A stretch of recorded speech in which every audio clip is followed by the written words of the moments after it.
Welcome back to the Arizona Daily Mix. There's still a lot of show left this morning. If you are looking for something to watch this Sunday, Father's Day, Brad tells us why you should tune in to NewsNation for Born Lucky. Good morning, Leland. How you doing? Brad, good to be with you. So I'll tell you, a lot of people are talking about this book, Born Lucky, which stars a tribute to your father. And as you were writing this, what did you learn about him? Yeah, how many nights my dad spent crying. And it's a story now we've heard thousands of times from so many families, fathers, not just of kids with autism, but ADHD and anxiety and physical disabilities and the hardships of growing up, of how alone they feel and how helpless they feel. For my dad, it was after he would put me to bed. I had spent a couple of hours offloading the emotional cruelty of the bullying I endured, the physical difficulties I endured. And he would go down to our living room and sit by himself in the darkness. We had this blue couch. My mom was asleep. My sister was asleep. And he'd sit there and cry because he felt the world had turned against him. He felt hopeless and he felt helpless. And Born Lucky, as we found out, is really hope for any parent of a kid having a hard time. And ahead of Father's Day, I think it is reassurance for so many fathers who feel they're alone, but also who feel so unsure as they try to fight for their kids of what an enormous impact they can have. Yeah, you know, it's something that we fathers kind of like hide, we put away. But I love where you talk about a silent army for fathers. Talk about that a little bit. Yeah. This silent army is the group of fathers who are all fighting and who all think they're alone.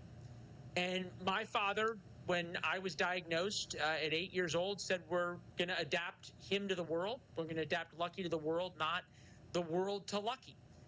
And it was a tough decision. They had been told they needed to have me evaluated. They took me to one of these medical testing centers. We've all been there, the linoleum floors and the uncomfortable furniture, stale coffee mixed with that smell of fear.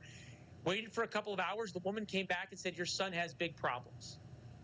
Couldn't get invited to birthday parties or play dates or anything like that. If somehow a kid looked at me wrong, I would slug him.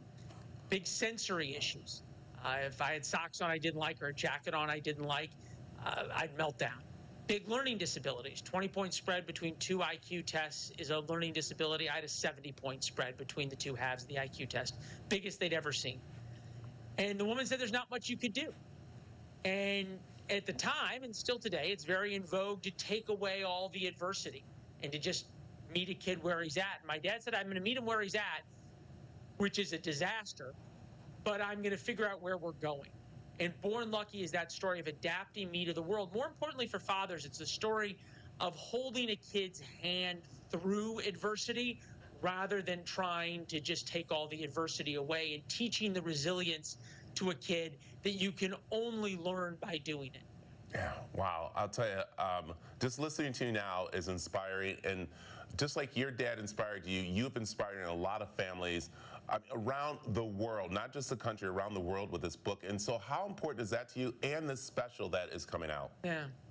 Well, it's been a privilege, really. And going to therapy on national television, writing in Born Lucky about the deepest, darkest moments of my life, and having those shared publicly is not exactly a world of fun. It's a little bit like sitting in a bathtub full of scissors. But if it provides hope, and if it lets kids who are having the kind of hard time I'm having at school or had at school know that they're not alone and give their families hope and inspiration of what they can do, then it's worth it. So the book is out, Born Lucky. You can get it on Amazon, wherever you get books. And then also, we have a special on Father's Day called Born Lucky with Bill O'Reilly. So we flip the script a little bit, and Bill O'Reilly interviews me about this and pulls on some of the more emotional threads. My sister's in that, which shows you what families go through of kids who are having a very hard time. So to answer your question succinctly, it's really been a privilege to be able to bring this story, and the number of people who have emailed and written in the thousands have made it all worth it. Yeah. As we finish up here, I do have to ask you, we are on-air personalities, and it's sometimes hard to pull that curtain back and let people see in. So how do you feel that you are now helping those see the behind the curtain of you? Yeah, I never told anybody until I was in my late 30s, really until the book came out, that I had been diagnosed with autism. It was something that my parents felt would be a label, and decided that I wouldn't know. I didn't know until I was in my 20s. I don't know. People are going to have to make that decision for themselves. Do they view me differently? Do they treat me differently? Probably not, or maybe so. I don't know. That's sort of up to them. People. To me, I'm just me. My wife will tell you that idea that my dad had of adapting me to the world is still very much a work in progress. And to be fair, it's still something I struggle with every day. You know, it's a learned skill.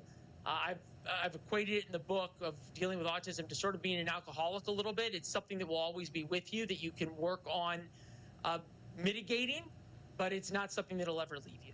Yeah, I'll tell you, Leland, I'm looking forward to this special. I know people are looking forward to getting this book. Still, people have been asking about it. So thank you very much for joining us this morning. It is a very special Born Lucky on NewsNation this Father's Day. Thank you very much, Leland. Thanks, Brad.